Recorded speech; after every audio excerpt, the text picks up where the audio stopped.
additional hours for the month. Normally we give them about 80 hours a month. This is not enough for them to, they require more hours to do some of the projects they have. So they requested that, and we prepped up council, I think last year with it, and they just now got it through their own council. They approved it, and since it's been a while, we figured it'd be best that we bring it back to council in here for review. So PJ, my normal question, do we have staffing that you can adapt to these hours? We do. We have, it's basically offsetting, we no longer provide services to the fire district. So we're basically just moving those hours from the fire district to the city of Duval. Yeah, Duval Fire District 45. How many hours that are not our own is our IT services dedicated to other municipalities or other organizations? If it's 80 hours a month that we provide for the city of Duval. And if this is approved. But are there any other organizations or anything that we provide services to that take away from? Like North Bend Fire District? Oh, we don't. No. Okay, so this is the only organization The we only, support? yes, It's strictly to Paul. at this point, that is correct. So, did we renegotiate the hourly contract then? This would be an amendment. Right, but it goes down to $92.19 versus at 80 hours, it's $94 an hour. Right, so it says here, services provided beyond 100 hours per month shall be invoiced to Duval with a blended rate of $92.18. I think that's what is being referred to. So by taking on 100 hours, we then reduce our rate. It shouldn't be, let me, I'll get back to council if that's, it should be $92, should be the correct number. But let me get back to you if it's a typo in there or not. So you suggest the original? No, all I'm saying is that services provided beyond 100 hours per month shall be invoiced to Duval at a blended rate of $92.18, which tells me short of 100 hours is something different than $92.18. It's not. That would be weird language to have in there then. So if you look at, well, per month currently, $7,521, divide that by 80 hours, it's $94. So you would be dropping it down to $92.18. So we're getting some sort of full rate. Let me take a look. Not disputing whether we should or No, shouldn't do it. I'm just absolutely. gonna. Let me take a look and make sure I have the numbers correct.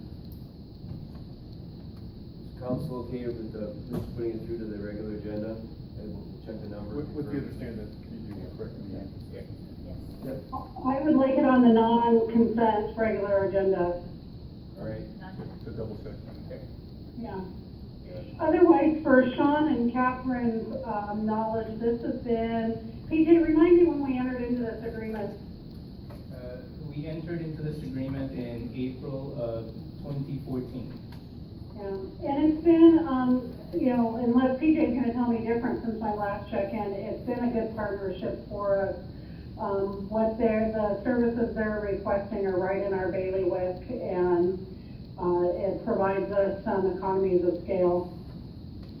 That is correct. So it gives us the ability to expand our services here internally as well. Well, basically part of it is being funded by the city of Duval. Any questions, Catherine and Sean? No. Okay, moving on to 110, which is resolution 1401, for the honorary renaming of Snoqualmie City Council chambers. I'm actually very uncomfortable bringing this forward. This was something that Bob was working and sponsoring after talking with Carol. And I don't know where everyone's at on this issue, and without Bob here, and we have a really full agenda on the 14th, and I know we were trying to bring it forward because there's some things going on for Councilmember Peterson at the end of the month, but I was given the impression that we had council members in agreement, and it doesn't sound like it, and so kind of wanted to check check in with, Sean and Catherine as to where they feel like they're at on this and whether we should table it for the next FNA meeting when Bob is back. It would be my preference that we do that.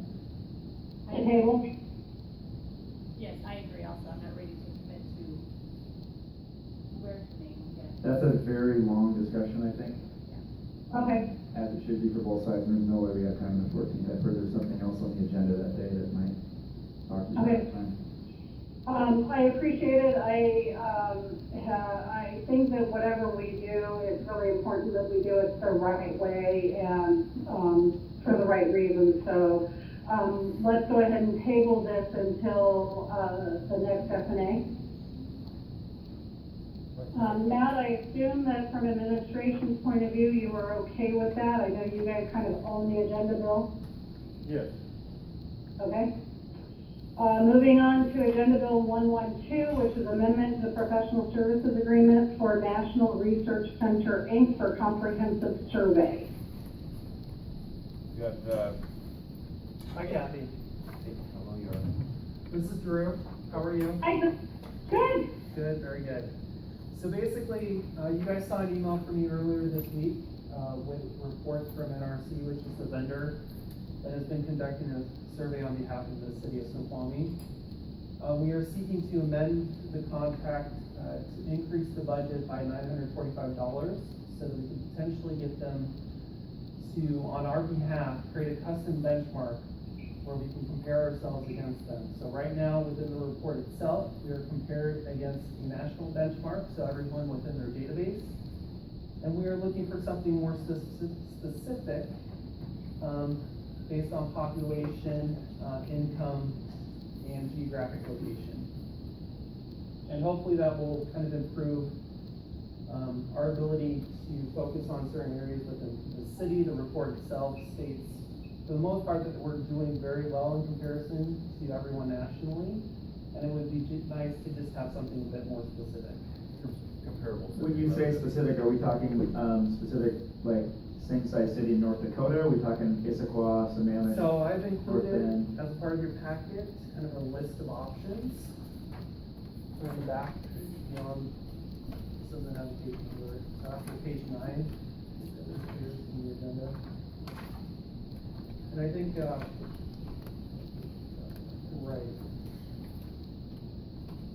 So, is the clause on there, for instance, right? Issaquah, yes. Pasco. Right, so you've got different scenario options. For the most part, I would probably recommend scenario 2 as the most comparable to us, the city of Snoqualmie. As you can see at the top there, it included our population, percent race, percent white, household income. And then down below that, you'll see the status quo, which is the national benchmark, along with scenario 1, 2, and 3, and all the different means and medians to compare ourselves to. So why wasn't it automatic? What did they, why were the cities in there already? Well, these cities are in the national benchmark, it's just, we want something a little bit more close to the Snoqualmie to enable us to really compare ourselves kind of an apples to apples comparison. Go ahead. So, Drew, was this something that we missed in terms of their services when we approved the original contract? Or is this something that we recognized during the process that, hey, it'd be nice to have? I'm trying to figure out why it's coming to me so late in the game. This is Bob. We looked at it, we knew we were gonna get compared to the major, obviously the benchmark is all the cities across the country. We wanted to get some other demographic information in there. In order to do that, you have to pay a little bit more money to do the crosstabs. Okay? Takes them about, what, 10 seconds to do those crosstabs? Well, it was not a part of the original contract, so yeah, relatively speaking, another less than $1,000 on a, what was the original contract, $20,000? Yeah. It's a pretty small. So does the $945 buy us a scenario? Yes, it does buy us just one scenario. Well, I mean, I feel a little bit bound to do this because I think I care more about how we relate to our neighbors than we do out in Florida. So, I mean, I feel like we're, So the national benchmark includes places like New Orleans, Dallas, for example, a couple of places in Maine, South Dakota, Wyoming, that are very small, below 1,000 people in population, that were also part of that national benchmark. So help me, your recommendation is number 2? Yes. So number 2 is a lot more of cities not in our region, as opposed to, say, scenario 1. Well, I would speculate that Denver is actually pretty comparable to the Seattle metropolitan area in terms of lifestyle attributes, for example, attractiveness. A lot of those suburbs that you see from Colorado are suburbs of Denver. So we're looking at scenario 2, which is the communities in the mountain and Pacific regions with population Yes. 5 to 60,000. Right, so more regional, obviously. Number 2, Right. doesn't seem like, This is the same survey we're spending 21, 22 something thousand, we approved back in April, right? 19,575. Okay, can you be more Yeah. specific? Drew, my consternation with this is, 5 to 60,000 in population is kind of a really big swag, in my opinion, especially when we're sitting in the low, what are we, 13,000 now? Yes. And so I'm wondering, They can't get it any narrow than what you see in front of you. So I will say the number of cities below 10 is like 3. The number of cities above 50 is none, maybe 1, South Jordan. So they have 500 communities in their database. If you start looking at smaller cities, you might actually change median household income that we can then compare ourselves Yeah. to. So if you wanted to emphasize one over the other, I can certainly go back and have our Well, survey they've got- consultants. okay, so for instance, they've got Kirkland on here at 48,000. I don't think we compare to Kirkland. So, You can certainly reduce the number if you wanted to, I don't know if you can, but you can certainly take some of these out, the highs and lows, and just get it to get a tighter median and a tighter mean if you so wanted. they require 30 communities. They do, okay, that answers that question. These are also socioeconomically very similar to us. Mhm. No, I like that part of it. It's just, This is, I'm kind of struggling with why I would want to compare to anybody that is over, say, 30,000. well, other than the population, most of the other remaining factors are probably fairly similar. And population really doesn't drive the types of service levels you'd be looking for, or at least when you compare yourself to them.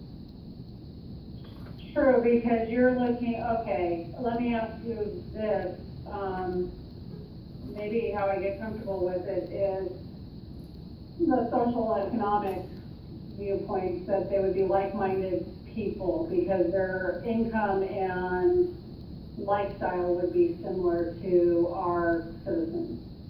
Correct. Is that an accurate way of thinking about it? Yes. Well, that's what we're believing. You know, obviously, we're gonna take a look and see what the results look like, but, we have no way of knowing until we run those results, have the results. No, I'm just saying that's kind of why I would compare myself to, say, Kirkland, is because the economic and social aspects of it mirror our population Right, versus looking at just pure population numbers. yes. And, it's unfortunate you mentioned Kirkland, Kathy, because I think, through annexation now, they're up around, 90,000 people, so they really should be thrown out of there, but, yeah. So it's a 2010 Yeah. population number, so there's a few that, other that might also be on that chart that may have through annexation that require additional population. We'll take a look at that before we have it run with Kirkland in there. as an example. So when you said, Drew, that they need a minimum of 32, 30, municipalities, yes. I assume that maybe you can go back and work with them a little bit on maybe an outlier like Kirkland Yes. to replace with something else. We can certainly remove any of the cities that you see listed here and then replace them with whatever is currently in the database. Yeah. I don't know, Sean, Catherine, what do you think about this? I think we need to have accurate information that compares to other like cities. I think we need to spend the money. We could spend we could spend 17 meetings fleshing out what cities, and we wouldn't necessarily be the better for it. I mean, if there are significant outliers one way or the other, I get it. I'm just glancing at, I mean, first of all, I didn't know our household income was that high. Second of all, I guess, and I'm not by any means the expert on this, I just want to make sure that we're getting, you know, we live in an interesting, you know, our region, I think, politically, most people will consider us to be fairly liberal. However, we live in a micro environment where I think we don't necessarily represent in full force the Seattle political leanings. I guess I'd want to make sure that we have a list of cities that represent sort of the gamut. I mean, a lot of us live in an area that's more conservative than the areas we work in. And so I don't know if there's a way to measure that, but you know, at first glance, some of these lists would very much lean toward the west side of the lake and not the east side of the lake. Yeah, just a socioeconomic type thing to consider. But I'm not the holder of the list of the perfect blend either. I guess I'm like you, Sean, I don't mind spending the money, I just wanna make sure we're getting what we really need. And then once we pick a list, for years to come, we kind of need to stick with the same list, right? If it's going to be a benchmark. Can you, not to prolong this, but can you go back to them in some sort of quick way and ask if they're measuring, I'm trying to think of the word for it, but kind of for lack of a better way to say it, the political bent of these communities, so that we can get as much as possible Sure. across it, if that's something that's measured. I'm doubtful it's measured, because it wasn't necessarily, it's not a part of the survey, or at least in terms of reviewing the questions that were part of the survey, I don't think that was one of the questions. Okay. Their political position or like that, but I can certainly ask, and then maybe there's an opportunity to try to find some sort of website out there that would actually indicate political meaning per city, or maybe per legislative district. That's a lot of work, though. I mean, we don't need to go red state, blue state. I just want to make sure we capture as much as we can. I'm probably overthinking it, but. I think you're overthinking it because there's Utah, on here, and they're notoriously very. Have you looked at the cities in conservative. Utah? You could not be more liberal than Park City, Utah. So, I'm just saying, yeah, Park City, South Jordan, Summit County. Summit County is Park City. So yeah, South Jordan is one, so yeah, they do have their token. I think what we gain from this is, obviously we got the original benchmark, which is the entire grouping, if you will, of all the cities across the country. This will break it down by region, and that'll at least give us some idea. I don't think it's going to be similar at all. It's going to give us, I think, really more interesting results as we compare ourselves to a tighter group. We'll see how they go with that. Sean, what are the measurables that you're thinking would be affected by political leaning? In terms of people where you police service. I guess more, I guess maybe political leaning is maybe the wrong way to say it. I'm thinking more, you know, we live very much in suburbia. We live in for better or for worse, we live largely in a veteran community, right? A lot of people go work outside of this town. And so what I want to make sure is that we have representation from cities like that, because I think that does affect how people answer these surveys versus someone who lives. Yeah, but I think it's going to be tougher competition. I guess we're not really kind of recurrent. So the only one I'm opposed to is scenario 3, because I think the population is too high. Not the population is the driver, but Sean, I didn't hear, which one are you opposed to? I don't think scenario 3 works very well, because I do think that 80,000 is a really high number in terms of population. There aren't a lot of 80,000s on that list. The ones there are largely in California. Take a look at the list 3 though, because I just noticed a couple on there that are not in the grouping of 2. For instance, Palos Verdes is about a 14,000 population, and it's not in the group up above, so we might be able to exchange that for Kirkland and a few others who will take a look at it. Same with Sioux City. So I guess that's the question. Can we get the 30 whatever cities and shrink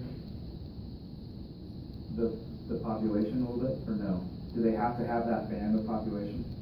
No, I can certainly adjust the population. I mean, if we could go 10 to 40 and find 30 cities, To me, that might be the sweet spot.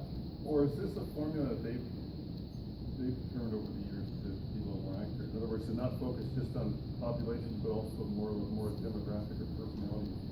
Basically, I asked our survey consultant to just kind of generate a list of scenarios, right, for us to use position that was based on the three factors that is provided in geographic location, population, influence. This is essentially what she was able to develop from that. If we're focused primarily on population, I'm concerned that that's gonna impact the eventual income, or at least increase the income difference. But we'll know we will. So basically what I'm asking is can you shrink it, I'm just pulling out numbers out of my head here, from 10 to 40 and still get 30 cities that fit in 80 to 170? We'll give it a shot. I And guess. if We'll you give it a shot. can, then you haven't disrupted the balance, right? I can give it a shot. It's just not something that they've typically done for those communities. So it is something that's available to other communities. It's part of their options that you select, when you actually contract with the survey vendor. And they can provide. They've provided me with the Excel file of all the cities listed here. I will go through and take a look based on the population parameters, and if we can come up with something that's within kind of the same income range that's We can presented. find several in here, I think, on the lower list, as for example, it can pop up to the upper list, several maybe in California even, so we'll take a Yeah, because look the at it. bottom list, the income is just about almost the same. It's a little lighter by a total of 20, right? And there are cities in there, that, like Hollisburg, that you pulled up. My concern, looking at the low there, you're looking at a 70,000 versus 80, not much difference, but you look at Snoqualmie, it's getting significantly lower than us. You gotta be careful with that. Yeah. We'll take a look at it though. Okay. So I think what I'm saying is maximize for population, but keep the integrity of the income. Got it. Does that make sense? Yes. So, Catherine and Sean, are you okay if we keep it on the regular agenda and let Drew update the scenarios before we meet on Monday? Before we meet on Monday. You'll update the list. Oh, update the list. Yeah, okay. So what you present at council would be the updated Basically list, the preferred saying, scenario. here are the 30 that fit the list tighter.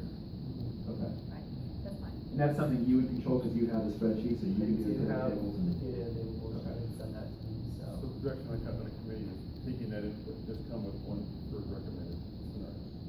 At the council, Yes. I think for the sake of time. Give us 30 cities that map those things as much as possible, and then we'll be good to go. Do you wanna keep this on the consent agenda, or do you wanna move No. to reports? No, I want it down on the discussion item. Okay, Just to be sure, we're gonna. Given that we're asking Drew to bring back a table of cities, while we've agreed to the kind of the parameters he'll use, I don't think it's, something we need on the consent agenda. We should have an opportunity to ask questions. All right. So is anyone, what do they need to know? What do they need to know? When? So, when? They can do it pretty quickly. So what are the Usually results takes about out a though? day. When do we get the results back? I do try to get this to you as soon as possible. Well, sorry, I'm not asking the right question. So if we pass it on Monday, when would we get the actual Okay. results back? Let's say it wouldn't take too long. Essentially what they're gonna do is they're gonna update the technical appendices. So we're still gonna have the national benchmark, they're just gonna add a section to the technical appendices report to include this comparison with this custom benchmark. Everything else is final besides the technical appendices, so I don't think it would take too long for them to generate something, maybe a week to 2 weeks. So results are in. Yes, Okay. yeah, the They're survey ready results to be are published. in. We're waiting for this. No piece. additional changes, right, this is the last piece. So my thought with the question was actually, do we, just because of what's going on next week, do we push it? But it sounds like if we keep the discussion somewhat limited, I think we might be able to squeeze it in. The goal was to present essentially the results of the survey during the committee sessions on the 21st, 22nd of August. So I will be coming to the voting committee, Parks and Public Works committee, as well as the FNA committee to deliver a presentation. I really don't think this is a very long item to really, I mean, I don't think we have to hash it out, especially if staff come in with a recommendation. Yeah, okay. And the three of you are concurring with that, right? Yeah, I think we all agree we want to spend money, but, yeah, look for the list. Okay. We will most likely keep Sammamish as well as this way. We know that both those populations, I think now are over 40,000, I think, but, maybe Oh, it's just Yeah. That was just gonna kill us really. Well, it's okay, we did really well with them. Yeah. Everybody gets a ribbon these days, Mayor, you don't have to win. I know. Okay, are we done with 112? I think so. Okay, I'm moving on to 113, option agreement with Siglo. Mark, I assume you're in the room? Yes, I am. And I know you sent a document, a separate document, correct? Yeah, about an hour ago, 45 minutes Okay. ago. Thank you for doing that, I appreciate it. So as you know from the last meeting, we had a discussion with Mike and, with Mike Seeland as attorney, and made some changes to this draft document to reflect their timeline for schematic drawings, financing, how long it takes to apply and get a result from financing and then close. So it's essentially an updated document, from what is in place right now. The new milestones are schematic for October 1st, application for financing November 1st, and then the overall is February 28th. Okay. And Kathy, this is about surveying. Those dates are, I'm sorry, somebody's rattling paper, could you start over? this is Bob Sturbank. Okay, Bob. Those dates or the milestones are identified as no later than, so there are several of those that they anticipate being able to move ahead of. But given our conversation internally, we were trying to just allow some time for contingency so that we didn't need to come back to council if, for example, there was some unexpected delay at SBA or something like that. Okay, And then Mike Steele showed the draft to his attorney, and it reflects his attorney's advice, reflective of some of the comments from city council about how long it takes, and are they aware of that, and is it factored in? And their answer is, it is. okay. Sean, Catherine, any comments about the agreement? I have some, related questions. No, seems what we agreed to. Yeah. So, Mark, I've been getting, a few emails on this topic, and, most people are centered around public parking. And so could you, offline provide me with some, parking figures? Because I know we looked at parking with all of the downtown phases. And I am very comfortable with the fact that we have plenty of parking to, support our businesses and tourism, needs for downtown, especially if we ever have to build out the parking lot to the, on the other side of the Methodist church. So could you provide me some information with that, though, on actual number of stalls that we still have the ability to put in if we need them? Yes, absolutely, and then we have, some unimplemented projects, towards Newton that I'll itemize for you and show. That would be great. Okay. Because I'd like to get back to some folks that reached out to me, and that, that's the biggest point that I've seen. I don't know if Catherine and Sean are getting any commentary themselves.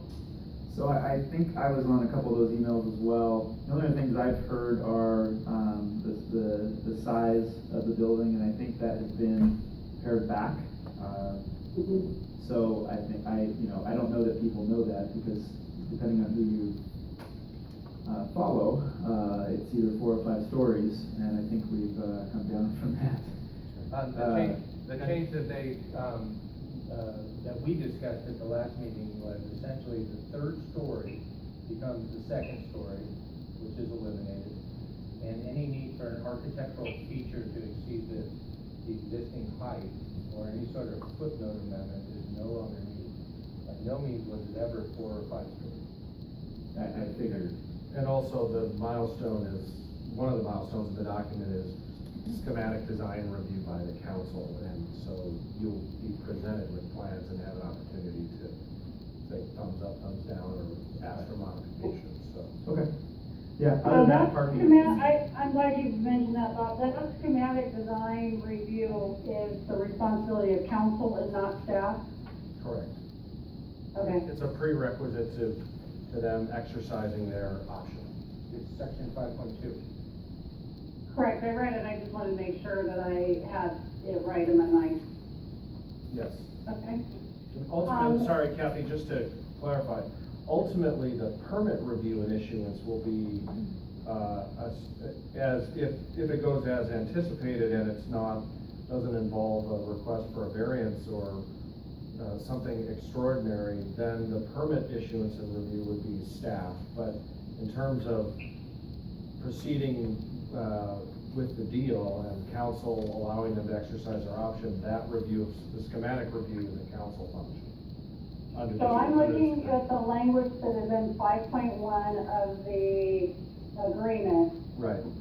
that says no later than October 1, 2017, option E shall add option E sole cost develop and submit to option or a schematic design.